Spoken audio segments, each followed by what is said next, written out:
Madam Speaker, I rise to present the budget for the year 2016-17.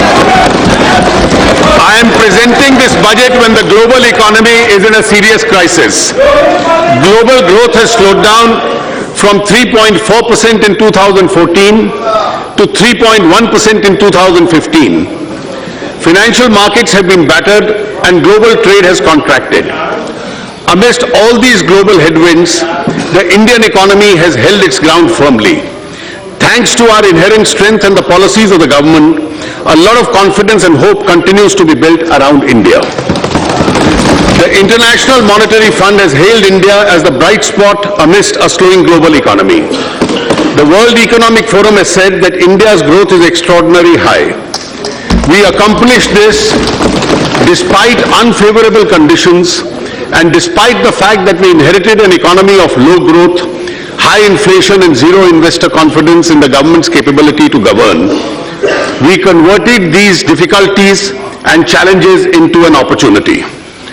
कश्ती चलाने वालों ने जब हार के दी पतवार हमें, लहर लहर तूफान मिले और मौज मौज मझधार हमें, फिर भी दिखाया है हमने और फिर ये दिखा देंगे सबको कि इन हालात में आता है दरिया करना पार हमें. Let us look at our achievements compared to the last 3 years of the previous government when growth had decelerated to 6.3%. The growth of the GDP has now accelerated to 7.6%. This was possible notwithstanding the contraction of global exports by 4.4% compared to 7.7% growth in the world exports during the last 3 years of the previous government. CPI inflation was 9.4% during the last 3 years of the previous government. Under our government, the CPI inflation has come down to 5.4%, providing big relief to the public. This was accomplished despite 2 consecutive years of monsoon shortfall of 13% compared to the normal rainfall in the last 3 years of the previous government. Our external situation is robust. The current account deficit has declined from $18.4 billion in the first half of last year to $14.4 billion this year. It is projected to be 1.4% of the GDP at the end of this year. Our foreign exchange reserves are at the highest ever level of about $350 billion. Our initiatives in the last 21 months have not only placed the economy on a faster growth trajectory, but have bridged the trust deficit created by the previous government. We had to work in an unsupportive global environment, adverse weather conditions, and an obstructive political atmosphere. Madam, हमने आसमानी और सुल्तानी दोनों परिबलों से परेशान किया है. We believe in the principle that money with the government belongs to the people and we have a sacred responsibility to spend it prudently and wisely for the welfare of our people, especially the poor and the downtrodden. We have increased our planned expenditure at the RE stage in 2015-16, in contrast to the usual practice of reducing it. We have achieved this despite adopting the 14th Finance Commission recommendations, which have increased the devolution to the states by 55%. We must now look ahead. The risk of global slowdown and turbulence are mounting. This complicates the task of economic management for India. It has 3 serious implications for us. First, we must strengthen the firewalls against these risks by ensuring macroeconomic stability and prudent fiscal management. Secondly, since foreign markets are weak, we must rely on domestic demand and Indian markets to ensure that the Indian growth does not slow down. And third, we must continue with the pace of economic reforms and policy initiatives to change the lives of our people for the better. We see these challenges as opportunities. The financial year 2015-16 and 16-17 have been and will be extremely challenging for the government expenditure. The 14th Finance Commission has reduced the centre's share of taxes to 58% from 68%. In the financial year 2015-16, we managed to improve upon the budgeted expenditure due to resource revenue buoyancy, notwithstanding the steep reduction in the central share of taxes. The next financial year 2016-17 will cast an additional burden on account of the recommendations of the 7th Central Pay Commission and implementation of the Defence OROP. The government therefore has to prioritize its expenditure. We wish to enhance the expenditure in the farm and the rural sector, the social sector, the infrastructure sector, and provide for recapitalization of the banks. This will address those sectors which need immediate attention. Once the government discharges these priority obligations, it will then focus on areas which are of utmost priority to the government. While increasing the outlay of the various social sector programs, the government will undertake 3 major schemes to help the weaker sections of society. The Pradhan Mantri Fasal Bima Yojana has already been announced to protect the farmer from adverse consequences of nature. The farmer will pay a nominal amount of insurance premium and get the highest ever compensation in the event of loss suffered. A health insurance scheme which protects 1/3 of India's population against hospitalization expenditure is being announced. The government is launching a new initiative to ensure that the BPL families are provided with cooking gas connections supported by a government subsidy. This will significantly improve the health of women and those BPL families who suffer adversely from the ill effects of chula cooking. The annual budget is also an opportunity for the government to outline its priorities for the year to come. The priority of the government is clearly to provide additional resource to vulnerable sections of the rural areas, social and physical infrastructure creation. The government shall endeavor to continue with ongoing reform program and ensure the passage of the Constitution Amendment to enable the implementation of the Goods and Services Tax, the passage of the Insolvency and Bankruptcy Law, and other important reform measures which are pending before Parliament. Additionally, as I will elaborate later, we will undertake a significant reform such as the enactment of a law to ensure that all government benefits are conferred on persons who deserve it by giving a statutory backing to the Aadhaar platform, bringing significant changes in the legislative framework relating to the transport sector so as to free it from constraints and restrictions, incentivizing gas discovery and exploration by providing calibrated market freedom, enactment of a comprehensive law to deal with resolution of financial firms, providing a legal framework of dispute resolution in PPP projects and public utility contracts, undertaking important banking sector reforms and public listing of general insurance companies, and undertaking significant changes in the FDI policy. Our agenda for the next year, therefore, is to transform India in this direction. My budget proposals are therefore built on this transformative agenda with 9 different pillars. They include: 1, agriculture and farmers' welfare with a focus on doubling farmers' income in 5 years. 2, rural sector with emphasis on rural employment and infrastructure. 3, social sector including healthcare to cover all the under welfare and health services. 4, educational skills and job creation to make India a knowledge-based and productive society. 5, infrastructure and investment to enhance efficiency and quality of life. 6, financial sector reforms to bring transparency and stability. 7, governance and ease of doing business to enable people to realize their full potential. 8, fiscal discipline, prudent management of government finances and delivery of benefits to the needy. 9, tax reforms to reduce compliance burden with a faith in the citizenry. In each of these things, I shall outline specific policy measures and initiatives which would have a transformative impact on our economy and the lives of our people. Agriculture and farmers' welfare. Let me first take up agriculture and farmers' welfare. We are grateful to our farmers for being the backbone of the country's food security. We need to think beyond food security and give back to our farmers a sense of income security. Government will therefore reorient its interventions in the farm and non-farm sector to double the income of farmers by 2022. Our total allocation on agriculture and farmers' welfare is rupees 35,984 crores.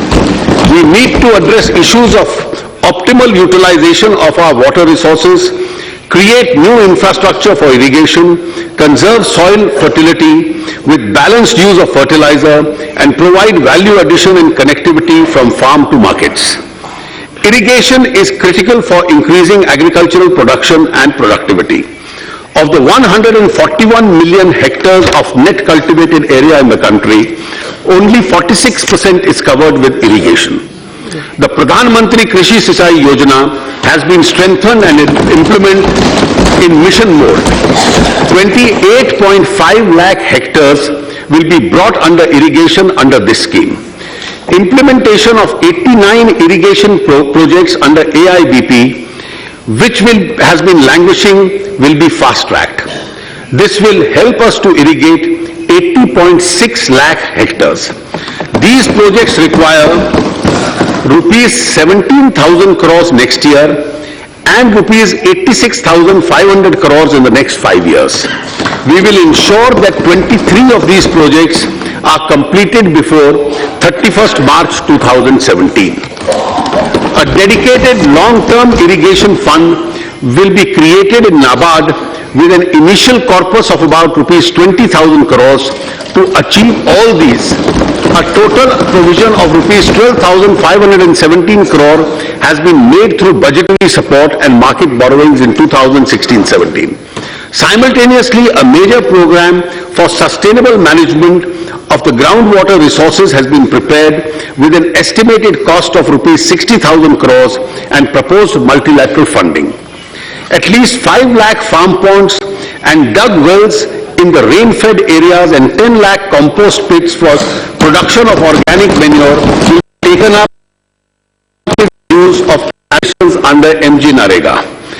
The soil health card scheme is now being implemented with greater vigor.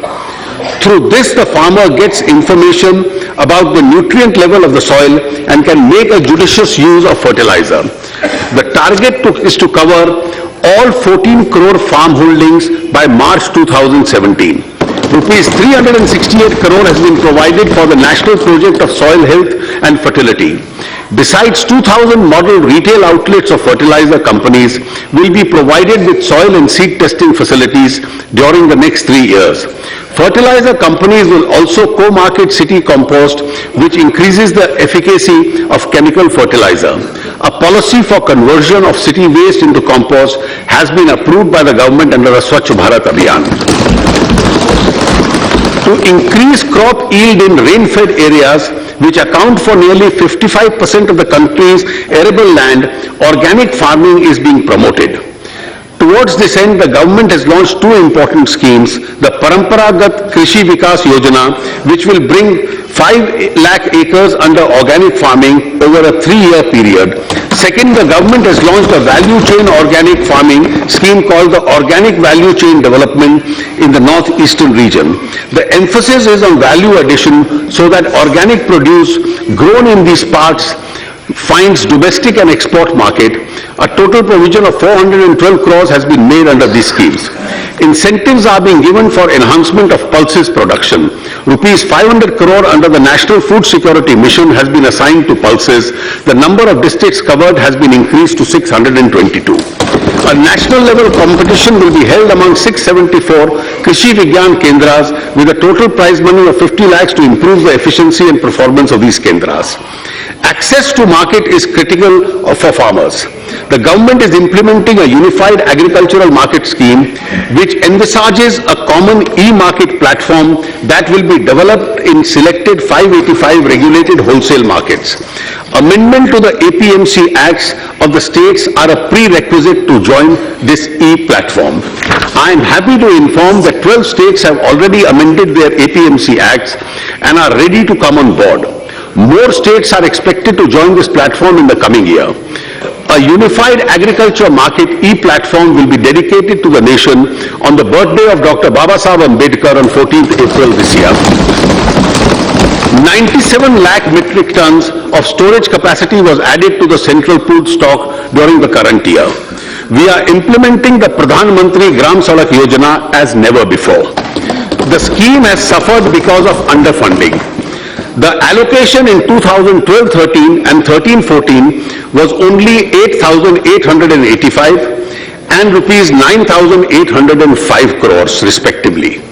We have substantially increased the allocation in the last 2 years, which will now be allocated rupees 19,000 crores in 16-17. ये जो 19,000 करोड़ है, this is only 60% of the cost, क्योंकि 40% states bear करेंगे.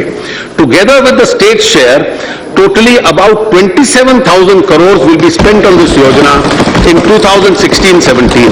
Our goal is to advance the completion target of the program from 2021 to 2019 and connect the remaining 65,000 eligible habitations by constructing 2.23 lakh kilometers of roads.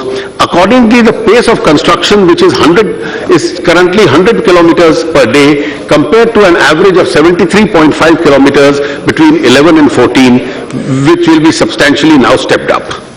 To support farmers in the aftermath of natural calamities, government has revised the norms of assistance under the National Disaster Response Fund in April 2015. Special focus has been given to ensure adequate and timely flow of credit to the farmers. Against the target of 8.5 lakh crores in 2015-16, the target of agricultural credit in 16-17 will be an all-time high of rupees 9 lakh crores. To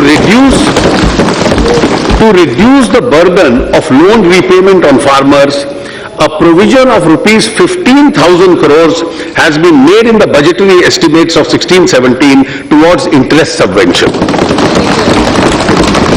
The government has also provided a path-breaking crop insurance scheme, namely Prime Minister's Fasal Bima Yojana. For effective implementation of the scheme, I have provided 5,500 crores in the budget of 16-17. We have to ensure that the benefit of MSP reaches farmers in all parts of the country. Mr. Jaitley, if you want to, you can sit and then... Thank you, madam. I'll do that. Yes. We will have to ensure that the benefit of the MSP reaches the farmers in all parts of the country. 3 specific initiatives will be taken up in 2016-17 for this. First, the remaining states will be encouraged to take up decentralized procurement. Second, an online procurement system will be undertaken through the Food Corporation of India.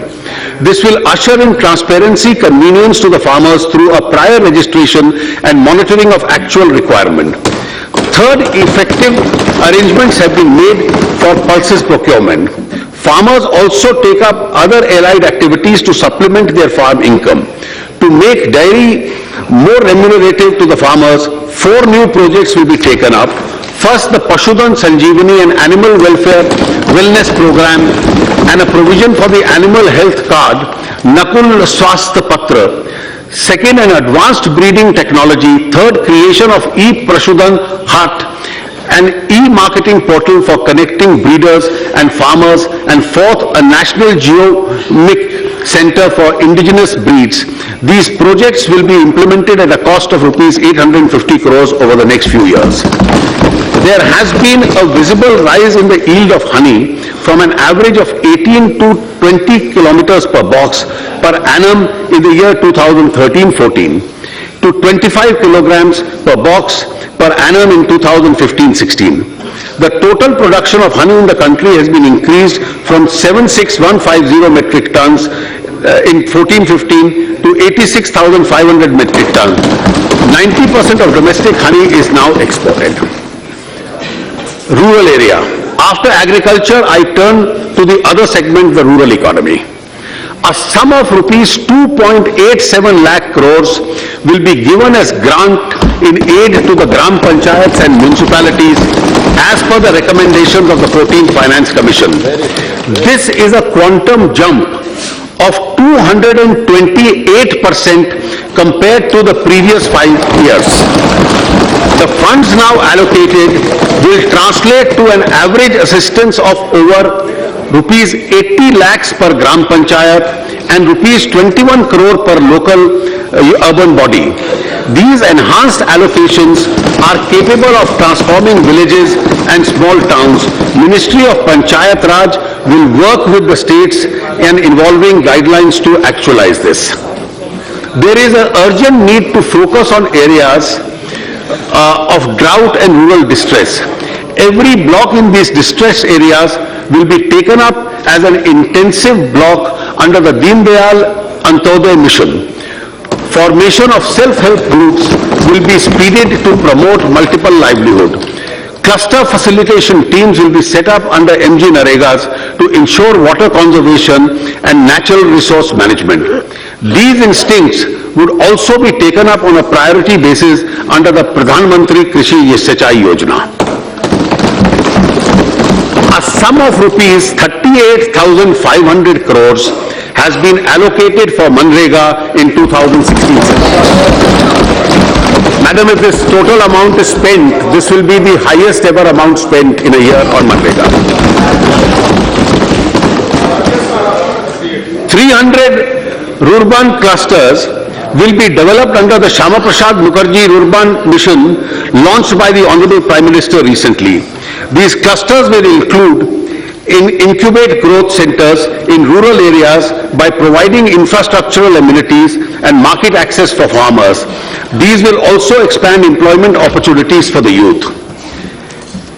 As of 1st April 2015, a total of 18,542 villages were not electrified. The Honorable Prime Minister in his address to the nation on 15th August 2015 announced that the remaining villages will be electrified in the next 1,000 days. As on 23rd February 2016, 5,542 villages have been electrified. I think the Power Minister and the Ministry deserves to be congratulated for this. This is more than the total combined achievement of the previous 3 years. The government is committed to achieve 100% village electrification by 1st May 2018. Rupees 8,500 crores has been provided for the Deen Dayal Upadhyaya Gram Jyoti Yojana and integrated power development schemes. Swachh Bharat Mission is India's biggest drive to improve sanitation and cleanliness, especially in rural India. This subject was very close to the heart of the father of the nation. For the first time since independence, the Parliament has had a comprehensive debate on sanitation. This has become a topic of discussion in almost every home. We have introduced ranking of urban areas in sanitation, which has resulted in constructive competition along towns and cities. Rupees 9,000 crores has been provided for the Swachh Bharat Abhiyan. In order to continue this momentum, priority allocation from the centrally sponsored scheme will be made to reward villages that have become free from open defecation.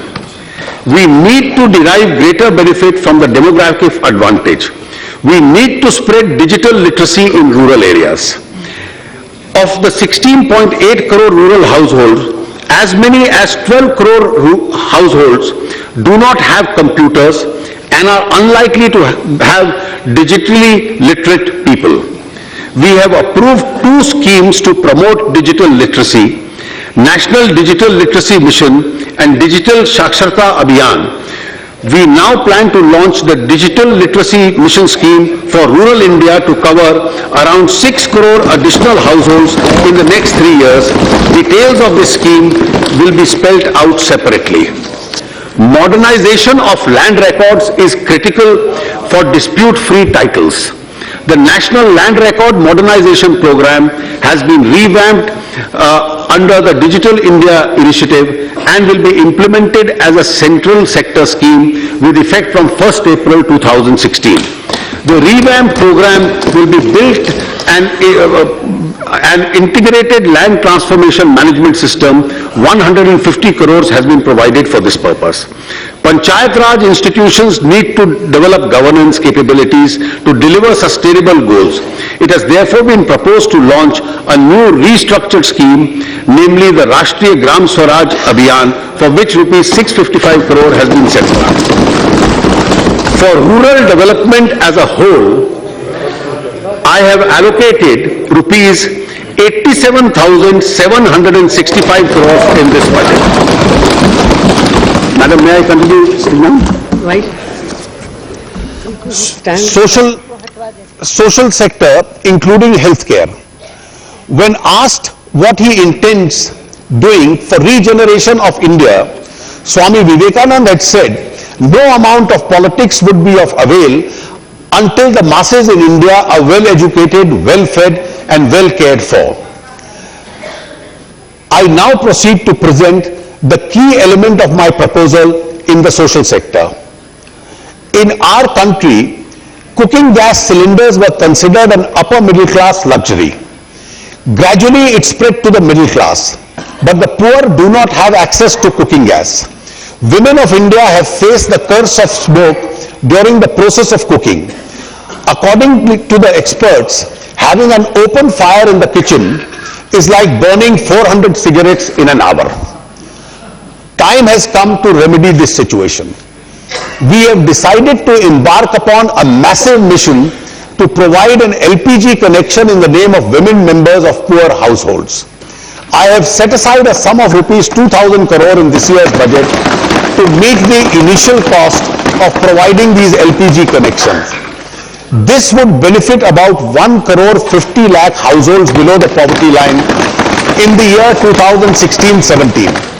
The scheme will continue for at least 2 more years to cover a total of 5 crore BPS households. This will ensure universal coverage of cooking gas in the country. This measure will empower women and protect their health. It will reduce drudgery and time spent on cooking. It will also provide employment for rural youth in the supply chain of cooking gas. I want to take this opportunity to express our gratitude and appreciation of 75 lakh middle class and lower middle class households who have voluntarily given up their cooking gas subsidy in response to a call given by the Prime Minister. Their gesture is a matter of pride for the country. Catastrophic health events are the single most important cause of unforeseen out-of-pocket expenditure, which pushes lakhs of households below the poverty line every year. Serious illness of family members causes severe stress on financial circumstances of poor and economic weaker families, shaking the foundations of economic security. In order to help such families, the government will launch a new health protection scheme which will provide health cover up to rupees 1 lakh per family for senior citizens of the age of 60 and above belonging to this category. An additional top-up package of rupees 30,000 will be provided.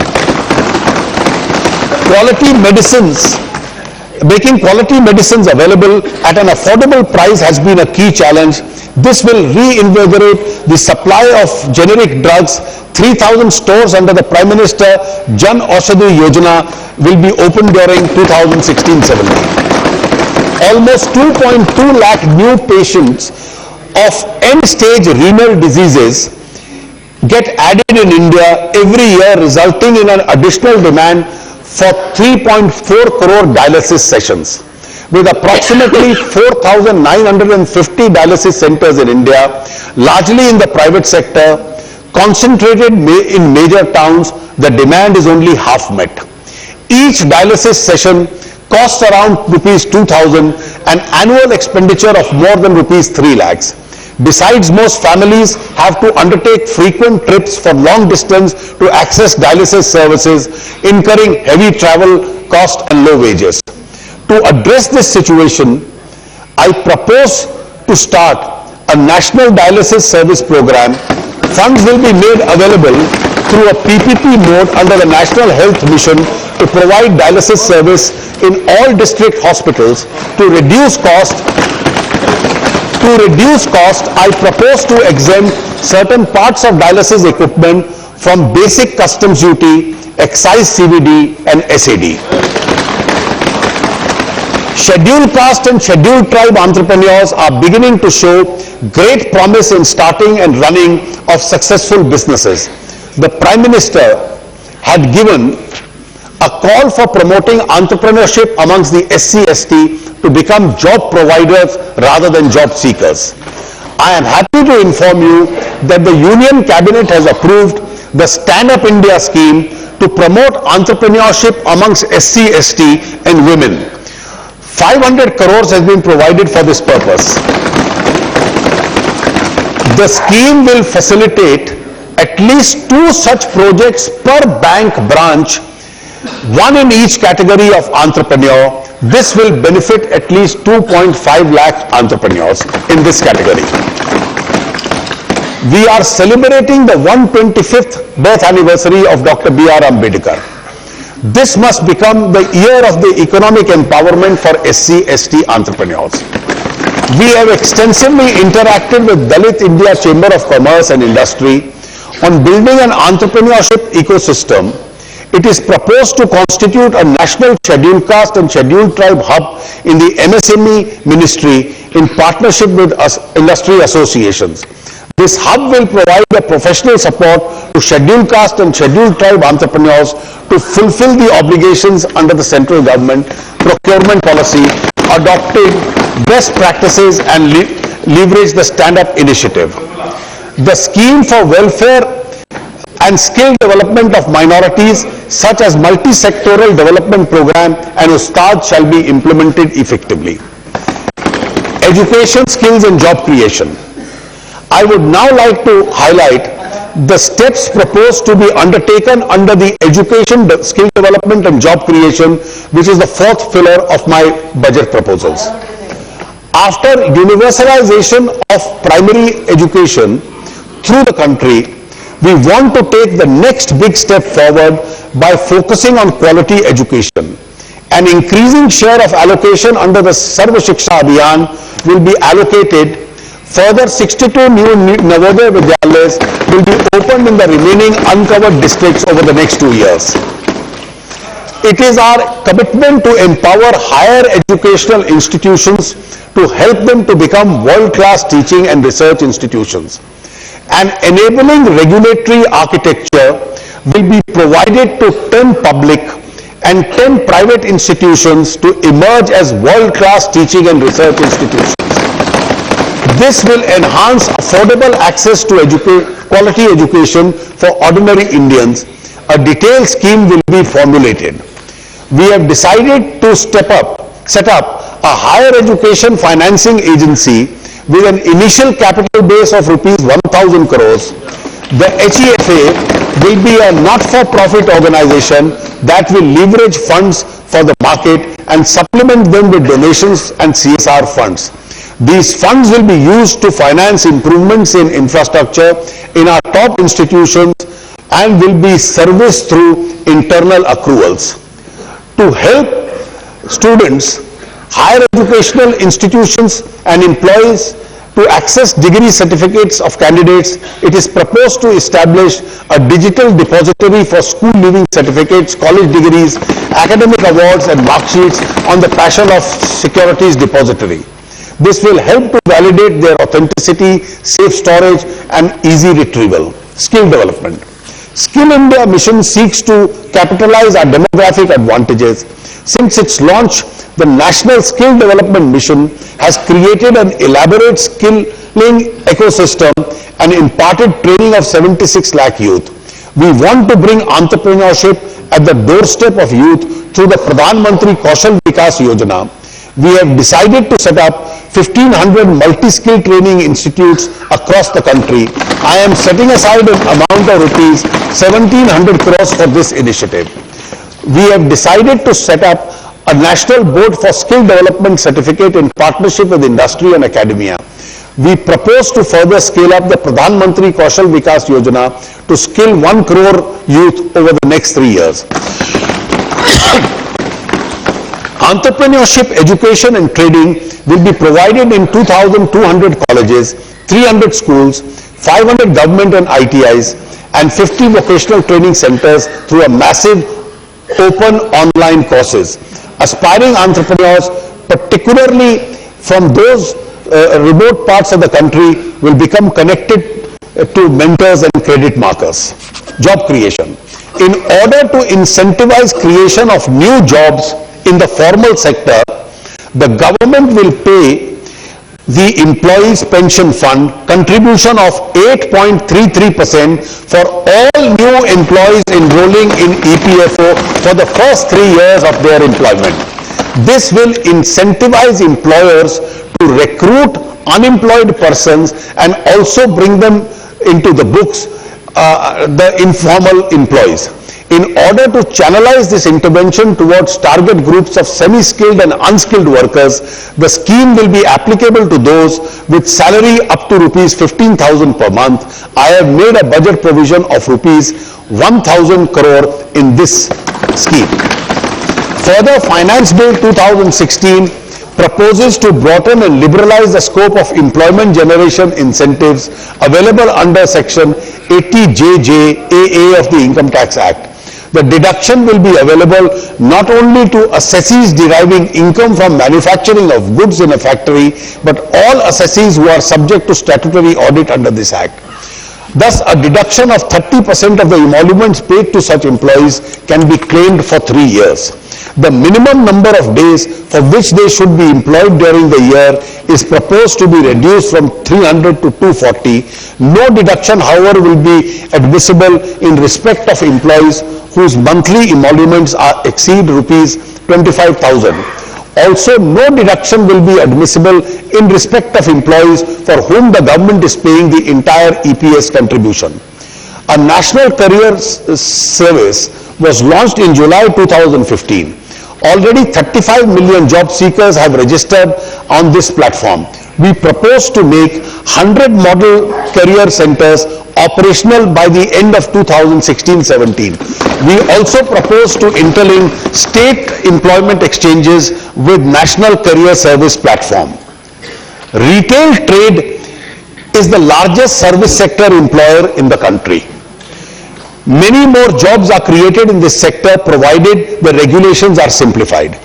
If shopping malls are kept open all 7 days of the week, why not small and medium shops? These shops should be given a choice to remain open on all 7 days of the week on voluntary basis. The interest of workers in terms of mandatory weekly holiday, number of working hours per day, of course, has to be protected. We propose to circulate a model shops and establishment bill which can be adopted by the state governments on a voluntary basis. 5. Infrastructure and investment. The fifth strong support pillar of this budget is to transform India is infrastructure and investment. In the road sector, there were more than 70 projects that were languishing at the beginning of the year due to legacy factors. Aggregate length of these projects was about 8,300 kilometers, involving 1 lakh crore investment. With exemplary and proactive intervention under the leadership of my colleague Shri Gadkari, nearly 85% of these projects have been put back on track. India's highest ever kilometers of new highways were awarded in 2015. At the same time, India's highest ever production of motor vehicles was achieved in 2015. This is a sign of growth of the economy, but it presents a challenge also. Therefore, we have speeded up the process of road construction. I have proposed to allocate a sum of rupees 55,000 crores in the budget for roads and highways.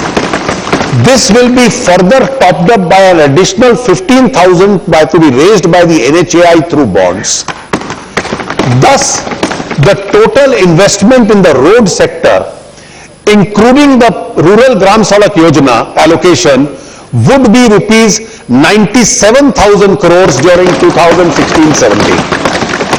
together with the capital expenditure on railways, which Shri Suresh Prabhu has announced a few days ago, the total outlay on roads and rail in 2016-17 will be a mammoth 2,18,000 crores. We further expect to approve nearly 10,000 kilometers of national highways in 2016-17. This will be much higher than the two previous years. The pace of completion of road projects will also rise to 10,000 kilometers in 2016-17. In addition, nearly 50,000 kilometers of state highway will also be taken up for upgradation as national highway. The total outlay for infrastructure in the budget estimates of 2016-17 now stands at rupees 2,21,246 crores. Madam, this is an important announcement. Passenger traffic on our roads has been made more efficient for the benefit of the common man and the middle class. This is a totally unreformed sector which suffers from several impediments. Abolition of permit Raj will be our medium-term goal. Government will enact necessary amendments in the Motor Vehicles Act and open up the road transport sector in the passenger segment. An enabling ecosystem which will provide for the which will be provided for the states which will have a choice of adopting the new legal framework. Entrepreneurs will be able to operate buses on various routes subject to efficiency and safety norms. The major benefit of this game-changing initiative will be the provision for a more efficient public transport facilities, greater public convenience, new investments in moribund sectors, creation of new jobs for our youth, growth of startup entrepreneurs, and other multiplier effects. These measures will take us faster down the road to development. In 2015, India's major ports have handled the highest ever quality of cargo. We have also added the highest ever capacity in major ports. We have started a series of measures for modernizing ports and increasing their efficacy. The Sagarmala project has, we are planning to put up new greenfield ports both in the eastern and western coasts of India. The work of the national waterways is already being expedited. Rupees 800 crores have been provided for this initiative. In civil aviation sector, the government is drawing up an action plan for revival of unserved and underserved airports. There are 160 airports and airstrips with state governments which can be revived at an indicative cost of rupees 50 to 100 crores each. We will partner with the state governments to develop some of these airports for regional connectivity. Similarly, 10 out of the 25 non-functional airstrips with the Airport Authority of India will also be developed. Another major announcement. India is blessed with rich natural resources, including oil and gas. However, their discovery and exploitation has been below our potential. Imports of hydrocarbons occupy a larger share of India's imports. There is a situation of rising demand, near stagnation in production, and consequent rapid increase in imports. As a part of our drive towards self-sufficiency, the government is considering to incentivize gas production from deep sea, ultra-deep water, and high-pressure, high-temperature areas which are presently not exploited on account of higher costs and higher risk. A proposal is under consideration for new discoveries and areas which are yet to commence production.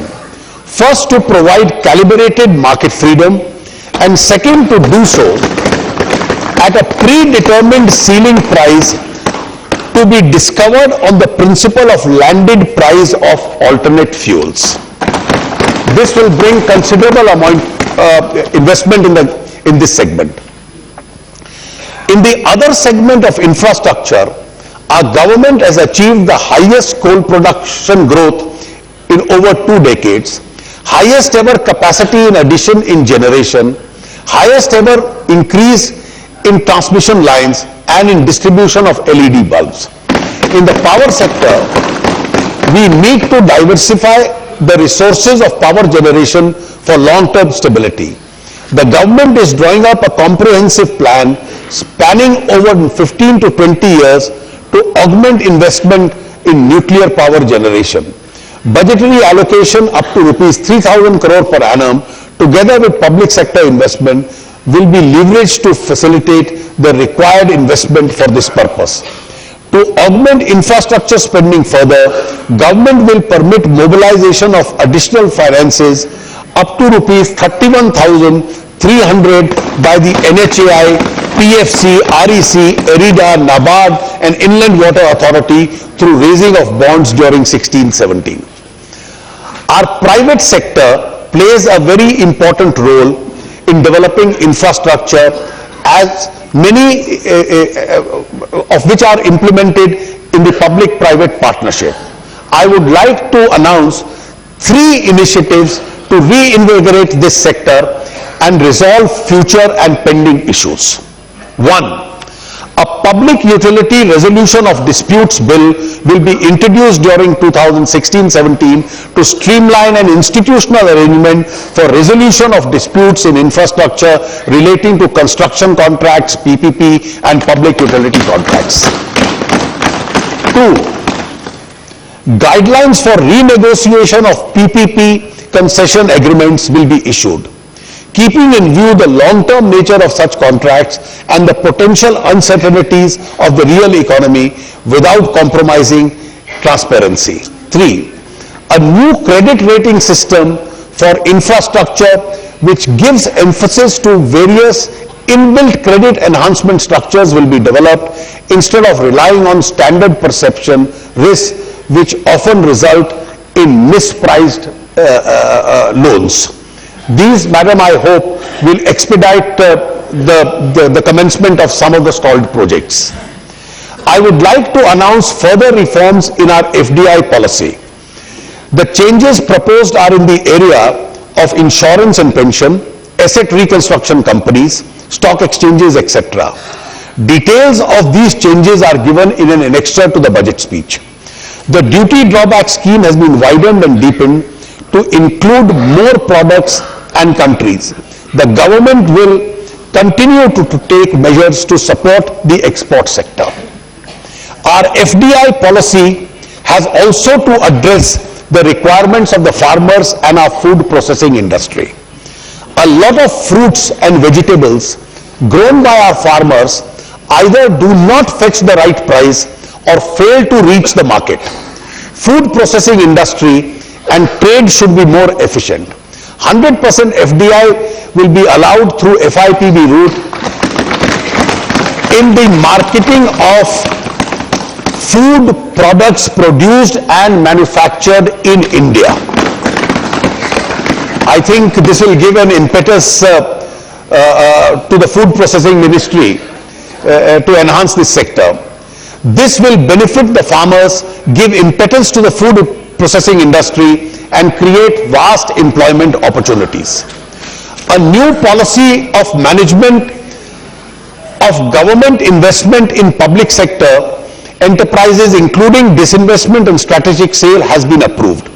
We have to leverage the assets of the CPSEs for generation of resources for investment in new projects. We will encourage CPSEs to divest individual assets like land, manufacturing unit to release their asset value for making investments in new projects. The Niti Aayog will identify the CPSEs for this strategic sale. We will adopt a comprehensive approach for efficient management of the government investment in CPSEs by addressing issues such as capital restructuring, dividend bonus shares, etc. The Department of Disinvestment is being renamed the Department of Investment and Public Asset Management, the DIPAM.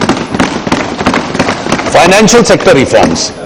A vibrant financial sector is of critical importance to the growth of every economy. In my last two budgets, I had announced several measures in this regard. I would now like to announce the following initiatives. A systematic vacuum exists with regard to the bankruptcy situation in financial firms. A comprehensive code on resolution of financial firms will be introduced as a bill in Parliament in 2016-17. This code will provide a specialized resolution mechanism to deal with bankruptcy situations in banks, insurance companies and financial sector entities. The code, together with the Insolvency and Bankruptcy Code 2015, when enacted, will provide a comprehensive resolution mechanism for our economy. The RBI Act 1934 is being amended to provide a statutory basis for the monetary policy framework and a policy committee through the Finance Bill 2016. The committee-based approach will add a lot of value and transparency to the monetary policy decisions. A financial data management center under the aegis of Financial Stability Development Council will be set up to facilitate integrated data aggregation and analysis in the financial sector. To improve greater retail participation in government securities, RBI will facilitate their participation in the primary and secondary markets through stock exchanges and access to NDS-OM trading platforms. New derivative products will be developed by SEBI in the commodity derivatives market. To facilitate deepening of the corporate bond market, a number of measures will be undertaken, details of which are given in Annexure 2 to the budget speech. An enactment of the Insolvency and Bankruptcy Code will provide a major boost to the development of the corporate bond market. To tackle the problem of stress assets in the banking sector, asset reconstruction companies have a very important role. I therefore propose to make necessary amendments in the Sarfasi Act to enable the sponsorer of an ARC to hold up 100% stake in the ARC and permit non-institutional investors to invest in the securitization receipts. In the recent past, there have been instances of people in various parts of the country being defrauded by illicit deposit-taking schemes. The worst victims of these schemes are poor and the financially illiterate. The operation of such schemes are often spread across many states. I therefore propose to bring a comprehensive central legislation in 2016-17 to deal with the menace of such schemes. I propose to amend the SEBI Act 1992 in the coming year to provide for more number of benches of the Security Appellate Tribunal. As honorable members are well aware, the strength of the financial sector is dependent on a strong and well-functioning banking system. We have already a comprehensive plan for rebanking the public sector banks, Indradhanush, which is under implementation. We are now confronted with the problem of stress assets in public sector banks, which is a legacy of the past. Several steps have already been taken in this regard. We are not interfering in the lending and personal matters of the bank. Structural issues have been addressed in various sectors like power, coal, highways, sugar and steel. The banks are putting in special effort to effect recoveries and focus on reviving stalled projects. To support the banks in this effort, as well as to support credit growth, I have proposed an allocation of rupees 25,000 crores in the budget estimate of 16-17 towards recapitalization of the public sector banks. If additional capital is required by these banks, we will find resources for doing so. We stand solidly behind these banks. Our public sector banks will be strong and competitive. The Banking Board Bureau will be operationalized during 2016-17 and a road for consolidation of public sector banks will be spelled out. The process of transformation of the IDBI has already started. Government will take it forward and also consider the option of reducing its stake below 50%. For speedier resolution of stress assets, the Debt Recovery Tribunal will be strengthened with focus on empowering the existing infrastructure, including computerized processing of court cases to support reduction in the number of hearings and faster disposal of cases. The Pradhan Mantri Mudra Yojana was launched for the benefit of the bottom pyramid of entrepreneurs. Banks and NBFCs, MFIs have reported the amount sanctioned under the PMMY has reached about rupees 1 lakh crore to cover 2.5 crores borrowers by early February this year. For the coming year, madam, I propose to increase the target next year to rupees 1,80,000 crores. To provide better access to the financial system services, especially in rural areas, we will undertake a massive nationwide rollout of ATMs, micro ATMs in post offices over the next 3 years. Public shareholding in government-oriented companies, it means to ensure higher levels of transparency and accountability. To promote this objective, the general insurance companies owned by the government will be listed in stock exchanges. Government and the ease of doing business. Our government is giving an unparalleled emphasis to the good governance with special focus on process reforms. IT-enabled government processes. The whole idea is to remove irritants from public in their interface with government agencies. A task force has been constituted for rationalizing the human resource in various ministries. A comprehensive review and rationalization of autonomous bodies is also underway. A critical component of minimum government and maximum governance is to ensure targeted disbursement of government subsidies and financial assistance to the actual beneficiaries. Public money should reach the poor and the deserving without any leakage. 3 specific initiatives are proposed to achieve this objective. First, we will introduce the targeted delivery of financial and other subsidy benefit services by using the Aadhaar framework. The bill will be introduced in the current budget session of Parliament. The Aadhaar number or authentication shall, however, not confer any rights of citizenship or domicile. A social security platform will be developed for using Aadhaar to accurately target beneficiaries. This will be a transformative piece of legislation which will benefit the poor and the vulnerable. Secondly, we have already introduced a direct benefit transfer in LPG. Based on this successful experience, we propose to introduce a DBT on a pilot basis for fertilizer in a few districts of the country with a view to improving the quality of service delivery to farmers. Third, of a total of 5.35 lakh fair price shops in the country, automation facilities will be provided to 3 lakh fair price shops by March 2017. We have to bring transparency and efficiency in government procurement of goods and services. The Director General of Supplies and Disposal will establish a technology-driven platform to facilitate procurement of goods and services in various ministries and agencies by the government. To remove the difficulties and impediments to ease the doing of business, we will introduce a bill to amend the Companies Act in the current budget session of Parliament. The bill would also improve enabling environment for startups. The registration of companies will also be done in 1 day. Monitoring of prices of essential commodities is a key element of good governance. A number of measures have been taken to deal with the problem of abrupt increase in prices of pulses. Government has approved the creation of a buffer stock of pulses through procurement at a minimum support price and a market price through price stabilization fund. The fund has been provided with a corpus of rupees 900 crores to support the market intervention. Madam Speaker, for good governance, we have to capitalize on country's unity in diversity. To strengthen the understanding of each other, it is proposed to create a closer engagement between states and districts in a structured manner. Ek Bharat Shresth Bharat program will be launched to link states and districts, an annual program that connects people through exchanges in areas of language, trade, culture, travel and tourism.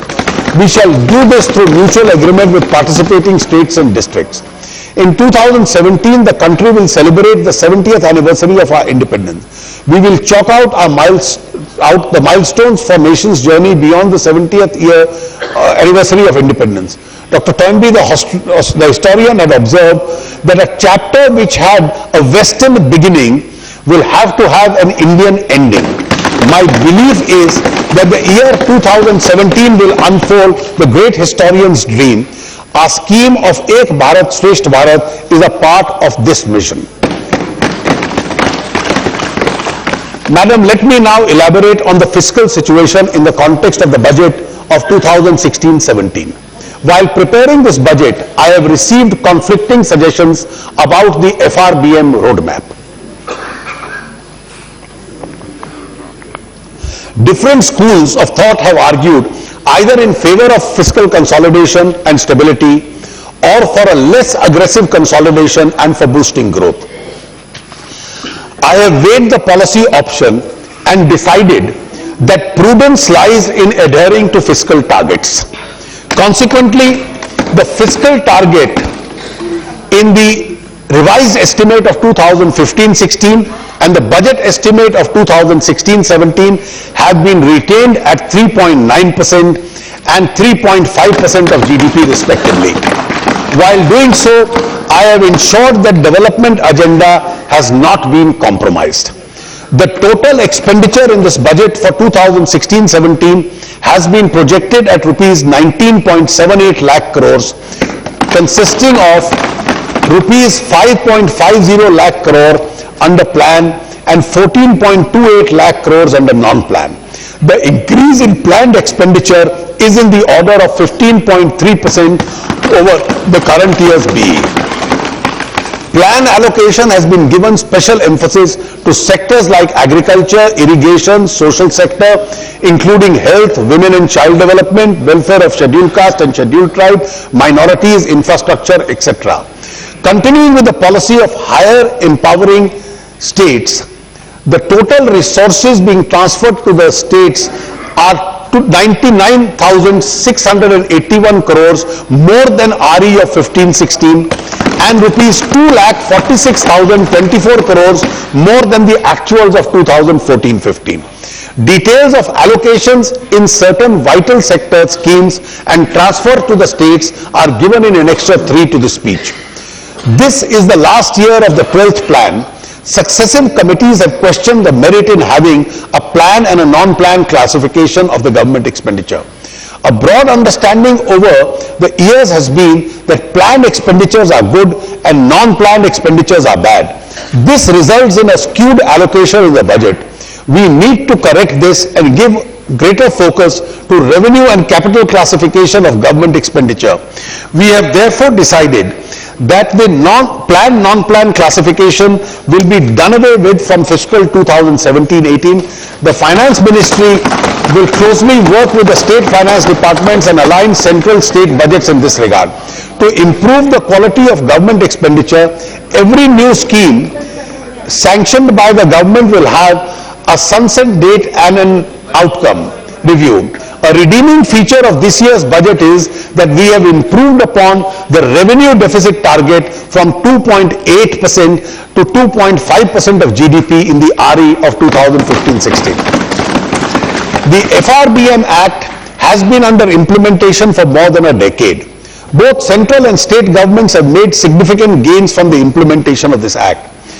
There is now a school of thought which believes that instead of a fixed number as a fiscal target, it may be better to have a fiscal target range as the target, which would give necessary policy space to the government to deal with dynamic situation. There is also a suggestion that fiscal expansion or contraction should be aligned with credit contraction or expansion respectively in the economy. While remaining committed to fiscal prudence and consolidation, a time has come to review the working of the FRBM Act, especially in the context of uncertainty and volatility, which have become the new norm of the global economy. I therefore propose to set up and constitute a committee to review the implementation of the FRBM and give its recommendation on the way forward. As honorable members are aware, the 7th Pay Commission has submitted its report. Following the past practice, a committee has been constituted to examine the report and give its recommendations. In the meanwhile, I have made necessary interim provisions in the budget. We have rationalized and restructured more than 1,500 central planned schemes into about 300 central sector and 30 centrally sponsored schemes. This will avoid overlapping of expenditure. I reiterate that I remain committed to the financial requirements arising out of the economic packages that have been announced by our government, and also commitments emanating from the reorganization of the states. I have also allocated an initial sum of rupees 100 crores each for celebrating the birth anniversary of Pandit Deen Dayal Upadhyay and the 350th birth anniversary of Guru Gobind Singh Ji. Tax reforms. I shall now turn to tax reform, which is elaborated in Part B of my budget scheme. Madam Speaker, I shall now present my tax proposals. The government acknowledges the role of the taxpayer in the nation building. Each rupee of the tax contributes towards the government's effort to provide a better infrastructure, rural revival and social well-being. Taxation is a major tool to the government for removing poverty and inequality from the society. The posterity will not forgive us if we do not use this opportunity in this perspective. The thrust of my tax proposals this year falls in 9 categories. 1. Relief to small taxpayer. 2. Measures to boost growth and employment generation. 3. Incentivizing domestic value additions to help make in India. 4. Measures for moving towards a pension society. 5. Measures for promoting affordable housing. 6. Additional resource mobilization for agriculture, rural economy and clean environment. 7. Reducing litigation and providing certainty in taxation. 8. Simplification and rationalization of taxation. 9. Use of technology for creating accountability. Relief to small taxpayer. In order to lessen the burden on individuals with income not exceeding 5 lakhs, I propose the ceiling of tax rebate under section 87A from 2,000 to rupees 5,000. There are more than 2 crore taxpayers in this category who will get a relief of rupees 3,000 in their tax liability.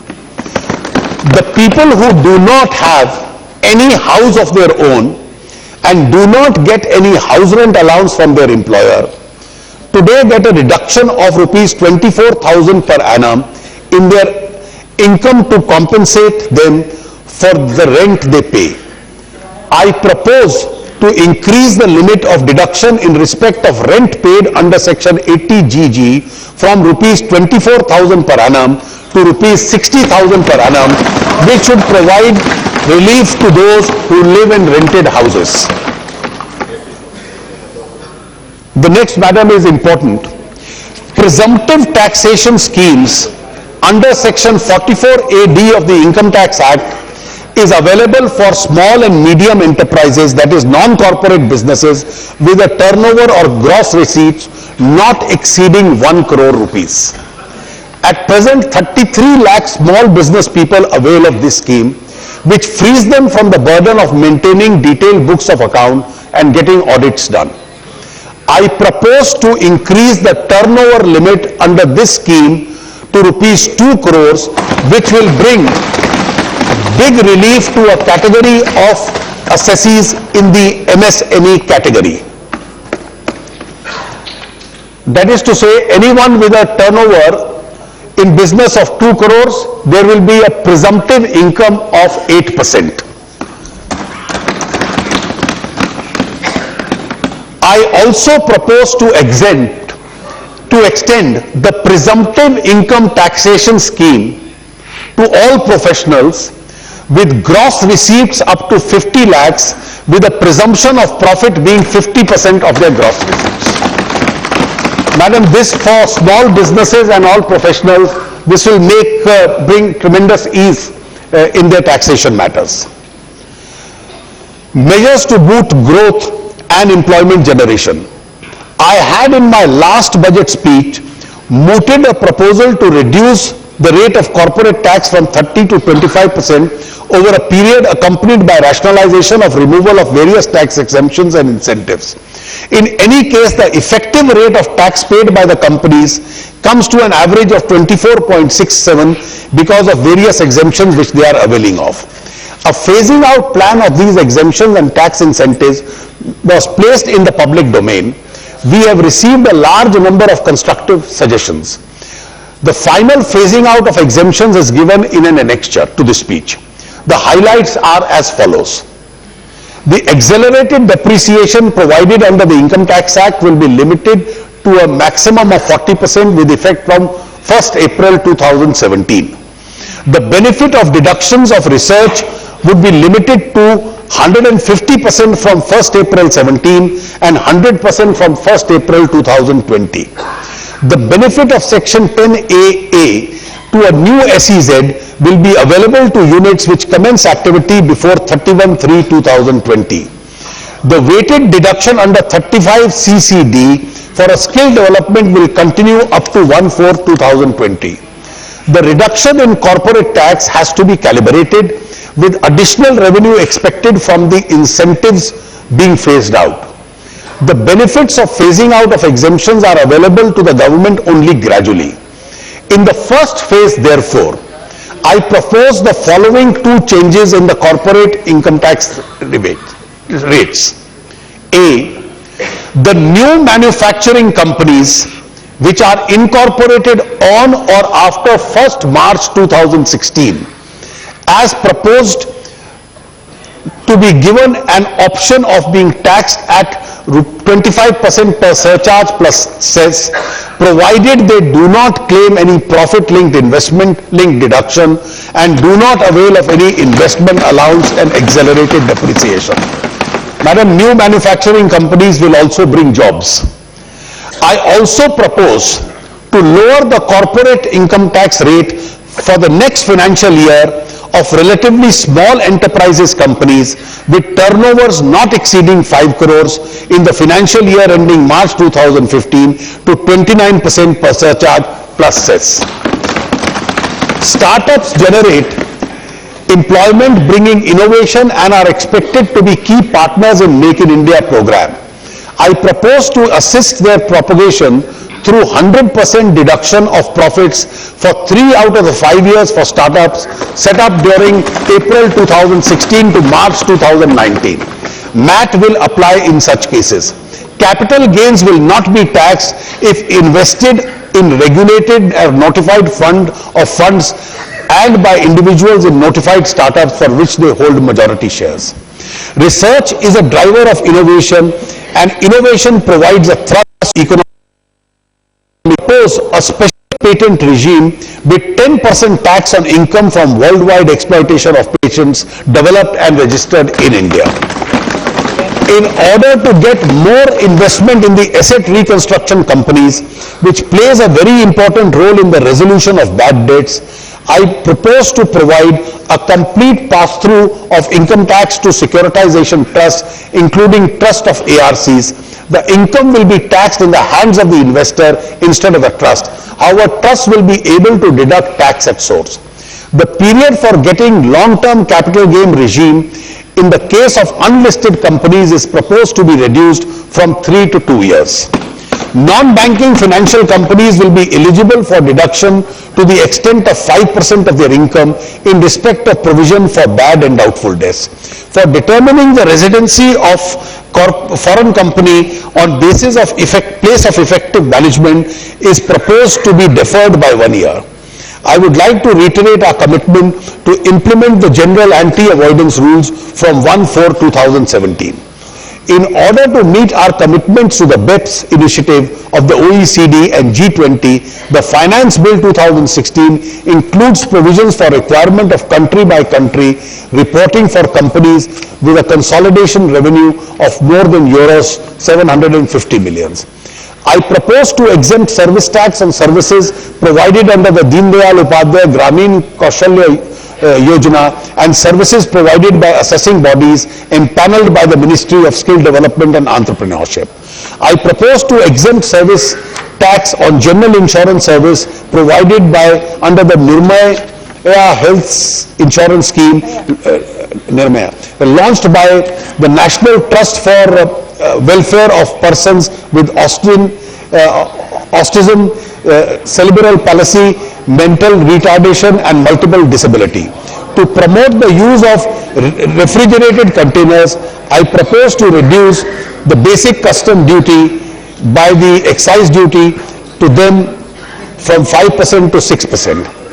As a number of assistive devices, rehabilitation aids and other goods for differently able persons attract bill basic custom duty.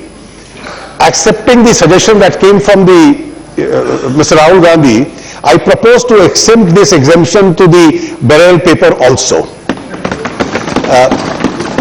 Customs and excise duty structures plays an important role in incentivizing domestic value addition towards Make in India campaign of our government. In line with that, I propose to make suitable changes in the customs and excise duty rates of certain inputs, raw materials, intermediaries, components and certain other goods and simplifying procedures as to reduce cost and improve competitiveness of domestic industry in sectors like information technology, hardware, capital goods, defense production, textiles, mineral fuels, mineral oils, chemicals, petrochemicals, paperboard and newsprint, maintenance, repair and overhauling of aircrafts and ship repair. Details of these changes are given in annexure to the budget speech. Measures for providing a pension society. Pension schemes offer financial protection to senior citizens. I believe that the tax treatment should be uniform for defined benefits and defined contribution pension schemes, pension plans. I propose to make withdrawal up to 40% of the corpus at the time of retirement tax exempt in the case of the National Pension Scheme. In case of superannuation funds and recognized provident funds including EPF, and the same norm of 40% of the corpus to be tax-free will apply in respects of corpus created out of contribution made after 1/4/2017. Further, the annuity fund which goes to the legal heir after the death of the pensioner will not be taxable in all three cases. Also, we are proposing a monetary limit for contribution of the employer in recognized provident and superannuation fund at 1.5 lakh per annum for taking the tax benefit. I propose to exempt from service tax the annuity services provided by the National Pension System and the services provided by the EPFO to its employees. I also propose to reduce service tax on single premium annuity insurance policies from 3.5% to 1.4% of premium paid in certain cases. Measures to promote affordable housing.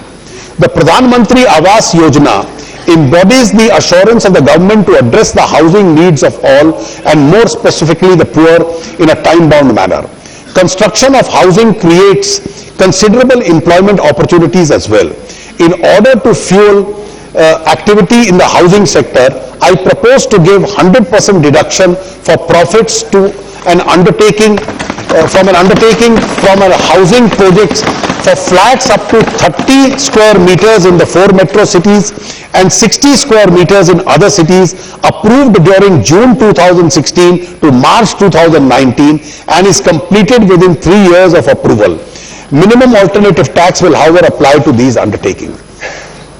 For the first home buyers, I propose to give a deduction for an additional interest of rupees 50,000 per annum for loans up to 35 lakhs sanctioned during the next financial year, provided value of the house does not exceed 50 lakhs. Another proposal to stimulate housing activity is to facilitate investment in the real estate investment trusts.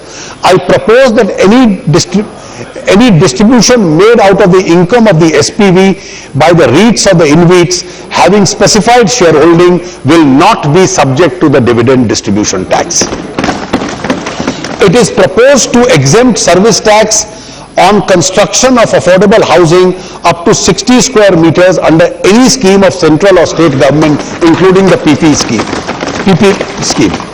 I also propose to extend excise duty exemptions presently available to concrete mix manufactured at sites for the use of constructions at such sites to ready mix concrete.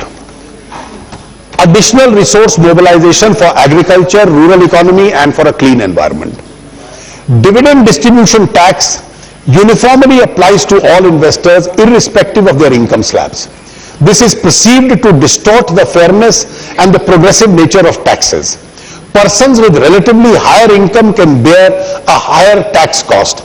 I therefore propose that in addition to the DDT paid by the companies, tax at the rate of 10% of the gross amount of dividend will be payable by recipients, that is an individual, HUF and firm, receiving dividend in excess of 10 lakh rupees per annum. I also propose to raise the surcharge from 12% to 15% on person other than companies, firms, cooperative societies having an income of over rupees 1 crore. I also propose to collect at source at the rate of 1% on purchase of luxury cars exceeding a value of 10 lakhs and purchase of goods and services in cash exceeding rupees 2 lakhs. For compliant taxpayers with resources, this levy will not only advance collection of taxes when expenditure is incurred, but it provides data to the tax authorities to identify the persons who incur such expenditure but may be missing from the tax base. Farmers and notified class of persons will have an option of giving a form by which TCS will not be charged. Rate of security transactions tax in the case of options is proposed to be increased from 0.017 to 0.05%.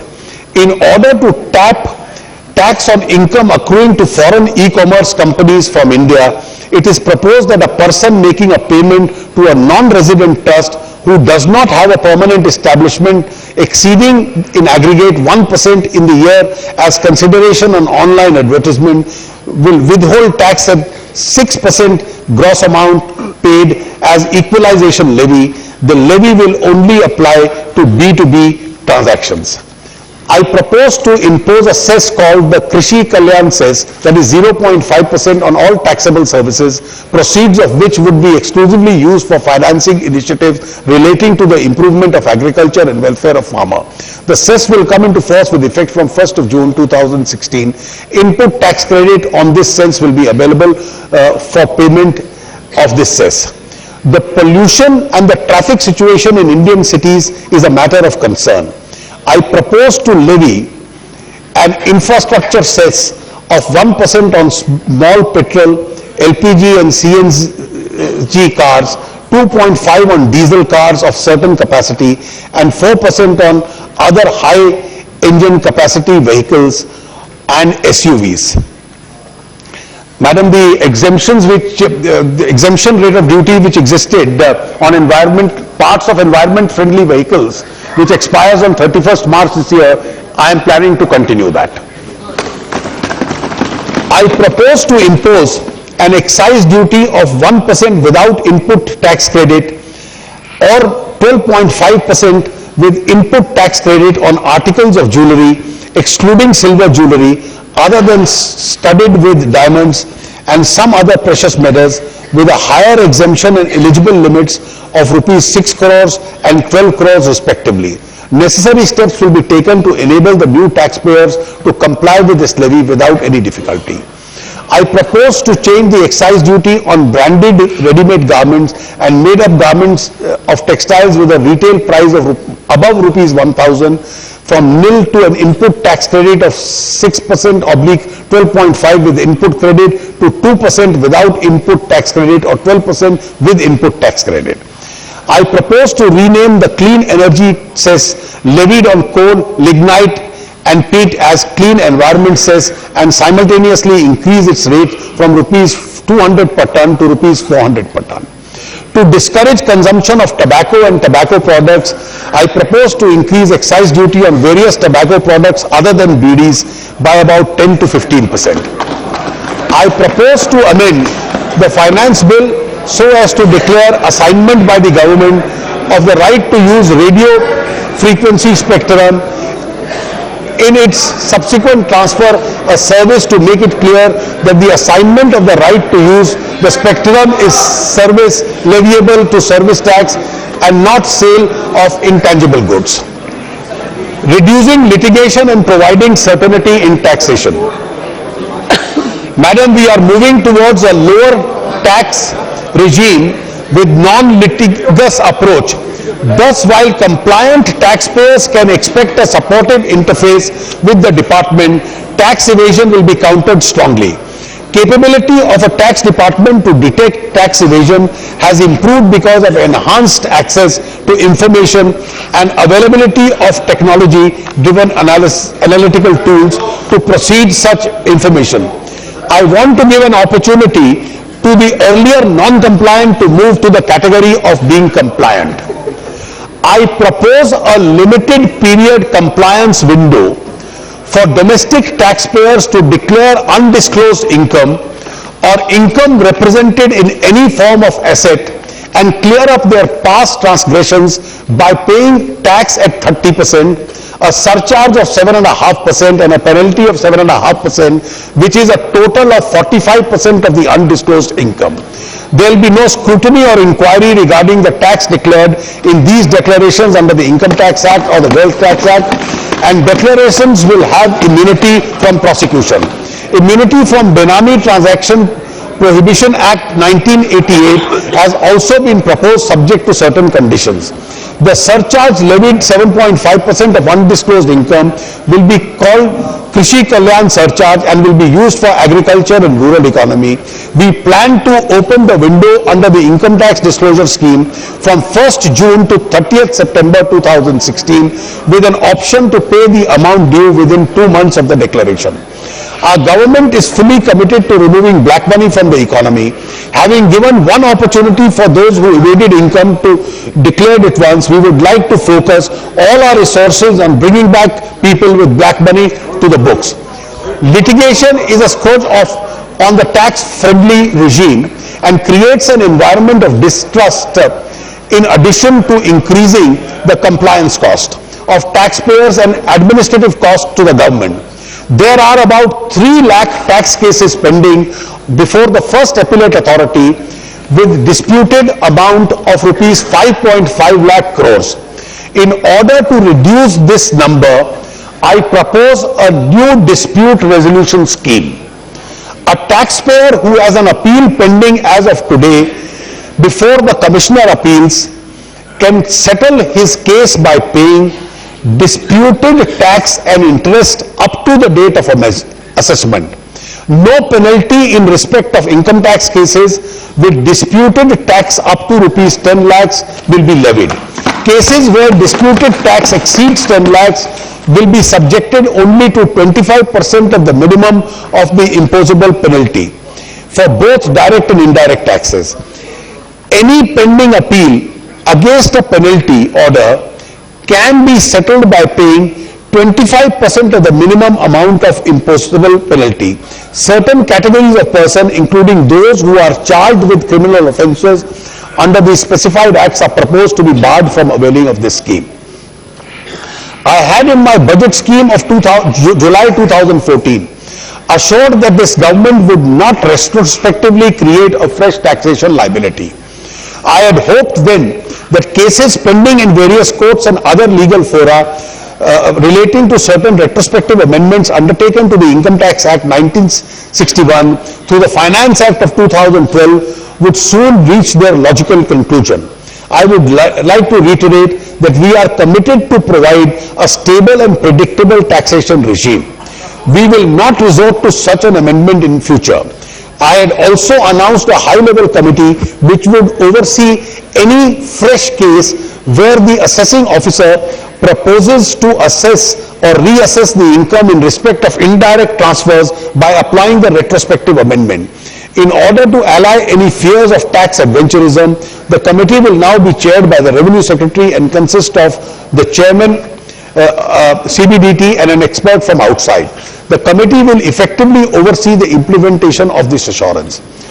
In order to give an opportunity for past cases which are ongoing under the retrospective amendment, I propose a one-time scheme for dispute resolution for them, in which, subject to their agreeing to withdraw their pending appeals lying in any court or tribunal or any proceeding for arbitration, mediation, etc. under BIPA, they can settle the case by paying the tax areas, in which case the liability of interest and penalty shall be waived. Levy of heavy penalty for concealment of income has over the years resulted in a large number of disputes, despite a number of decisions of the Apex Court on interpretation of statutory provisions and principles guiding the imposition of the penalty. At present, the income tax officer has a discretion to levy penalty at rupees 100% to 300% of the tax sought to be evaded. I propose to modify the entire scheme of penalty by providing a different categories of misdemeanors with graded penalty, and therefore substantially reducing the discretionary power of the tax officer. The penalty rates will now be 50% of the tax in the case of underreporting of income and 200% in tax where there is misreporting of fact. Remission of penalty is also proposed in certain circumstances where taxes are paid and appeal is not filed. Another issue which has led to considerable number of disputes is the quantification of disallowance of expenditure relating to exempt income under Section 14A of the Income Tax Act. I propose to rationalize the formula in Rule 8D governing such quantification. The said rule is being amended to provide that disallowance will be limited to 1% of the monthly average value of investment yielding exempt income, but not exceeding the actual expenditure claimed.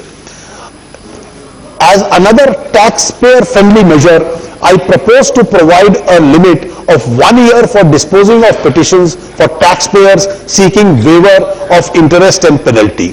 The Income Tax Department is also issuing instructions for making it mandatory for assessing officers to grant stay of demand once the assessee pays 15% of the disputed demand, while the appeal is pending before the Commissioner of Income Tax Appeals.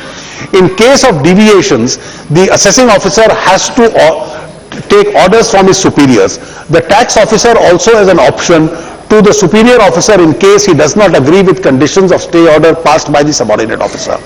In order to remove the backlog of cases, we are creating 11 new benches of the Customs, Excise and Service Tax Appeal Tribunal, CSTAT. The monetary limit for deciding appeal by a single member bench is proposed to be enhanced from rupees 15 lakhs to rupees 50 lakhs. I also propose to amend the Senvet credit rules 2004 so as to improve the credit flow, reduce the compliance burden, associated litigation, particularly those relating to apportionment of credit between exempted and non-exempted final products and services. The amendments in these rules will also enable manufacturers with multiple manufacturing units to maintain a common warehousing for inputs and distribution of inputs with credits to the individual manufacturing units. Simplification and rationalization of taxation. The government has already accepted many recommendations of the Tax Administration Reform Committee, and I propose to accept a large number of recommendations of the Justice Ishwar Committee in this budget.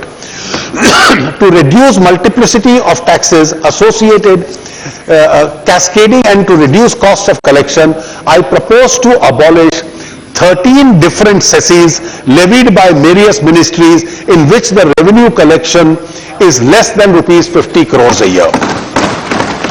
To improve a cash flow position of the small taxpayer who get their funds blocked due to current TDS provisions, I propose to rationalize TDS provisions for income tax. The details are given in an annexure to this speech. Non-residents without PAN are currently subject to a higher rate of TDS. It is proposed to amend the relevant provisions to provide that on furnishing an alternate document, the higher rate will not apply. The facility for revision of returns hereto will be available to a service tax assessee only is being extended to a central excise assessee also. I propose to provide for an additional option to the banking companies and financial institutions, including non-banking financial companies, for reversal of the input credits with respect to non-taxable services provided by them by way of extending deposits and loans and advances. Our government has taken number of steps to reduce the cargo release time and the transaction cost of exempt trade. I propose to amend the Customs Act to provide for deferred payment of customs duty for importers and exporters within the proven track record. In 2014-15 budget, I had announced the intent to implement Indian Customs Single Window Project. We have made significant progress in this, and it would be implemented at all major ports and airports starting from the beginning of the next financial year. The custom baggage rules for international passengers are being simplified so as to increase the free baggage allowance. The filing of baggage declaration will be required only for those passengers who carry dutiable goods. Use of technology and creating accountability. Technology is a boom for mankind. We plan to use technology in the taxation department in a big way to make life simpler for law-abiding citizens and also for data mining to track tax evaders. A pilot was run in 2015-16 for e-assessments to obviate the requirements of taxpayers to visit the income tax office. I propose to expand the scope of e-assessments to all assessees in 7 megacities in the coming years. The case selected for scrutiny will be scrutinized in an e-environment where, unless the assessee himself wants to be heard or for special reasons to be recorded, the assessing officer wants to hear the party, there will be no face-to-face contact of the IT department and the assessee. Income Tax Department will fully expand the pilot initiative of e-Sahyog with a view to reduce compliance costs, especially for small taxpayers. The object of e-Sahyog project will be to provide online mechanism to resolve mismatches in income tax returns without requiring taxpayers to attend the income tax office. I propose that in matters pertaining to income tax, government will pay an interest at the rate of 9% as against a normal 6% in case there is a delay in giving effect to an appellate order beyond 90 days. The officers who delay it will be accountable for the loss to the government. I also propose to change the procedure to provide for a shift from physical controls to record-based control for customs bonded warehouses supported by sophisticated IT systems. Madam Speaker, my direct tax proposals would result in a revenue loss of rupees 1,060 crores and my indirect tax proposals will yield rupees 20,670.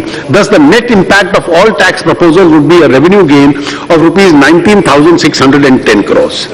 Madam Speaker, this budget is being presented amidst a global and domestic headwinds. There are several challenges. We see them as opportunities. I have outlined the agenda of our government to transform India for the benefit of the farmers, the poor and the vulnerable. Madam Speaker, it is said that champions are made out of something they have deep inside them. A desire, a dream, a vision. We have a desire to provide socio-economic security to every Indian, especially the farmer, the poor and the vulnerable. We have a dream to see a more prosperous India and a vision to transform India. With these words, Madam, I commend the budget to this House for acceptance.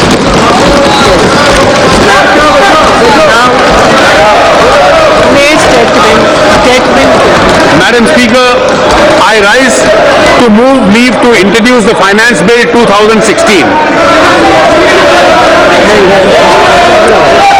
Statement. Item number 2. Lay on the table statement for microeconomic. Madam, I rise to lay on the table the following statement under Section 3 of the Fiscal Responsibility and Budget Management Act 2003, Microeconomic Framework Statement, Medium-Term Fiscal Policy Statement and Fiscal Policy Strategy Statement. Now move the finance bill. Mr. Minister, now move the finance bill. Move to leave the introduced final. Madam, I rise to move for leave to introduce the Finance Bill 2016. Yes. The question is that leave is granted to introduce the Finance Bill 2016. Those in favor may say aye, against may say no. I think the ayes have it, the ayes have it, the leave is granted. The minister Madam- may now introduce. Madam, I introduce the bill. Thank you.